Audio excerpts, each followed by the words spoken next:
రేవంత్ అయితే సంచలనాత్మకమైనటువంటి నిర్ణయమే తీసుకున్నారు. ఏంటంటే మాజీ ప్రజాప్రతినిధులకి ఇవి తీసేయడం సెక్యూరిటీ. ఒక పక్కన వివాదంలో కూడా పడ్డారు. వాళ్ళ సోదరుడికి వాస్తవంగా తనకి ఏ పదవి లేదు, తనకి భారీ కాన్వాయ్తో వెళ్ళడం అన్నటువంటి వీడియో బీఆర్ఎస్ వాళ్ళు వైరల్ చేస్తూ ఉన్నటువంటి సందర్భంలోనే మాజీ ఎమ్మెల్యేలకి, మాజీ ఎంపీలకి, మాజీ మంత్రులకి అందరికీ సెక్యూరిటీని తొలగించేశారు. శాంతం కొత్త ఎమ్మెల్యేలకి వాళ్ళకి ఇచ్చారు. ఇక్కడే ఒక క్లాష్ వస్తుంది. ఇంతకుముందు తెలుగుదేశం పార్టీ ఇటు కాంగ్రెస్ పార్టీ ప్రతిపక్షంలో ఉన్నప్పుడు కొంతమంది మాజీలకు కూడా ఇచ్చారు సెక్యూరిటీ.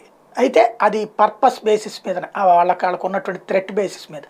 ఇప్పుడు కూడా అట్లా థ్రెట్ బేసిస్ మీదనైతే మాత్రం ఇవ్వాలి అంటే ముందుగా అది సమీక్షించాలి. ముందైతే అందరికీ తీసేశారు, ఆ తర్వాత ఎవరికి ఇవ్వాలి అన్నటువంటిది పోలీస్ నివేదికల ద్వారా నిర్ణయం తీసుకుంటారు.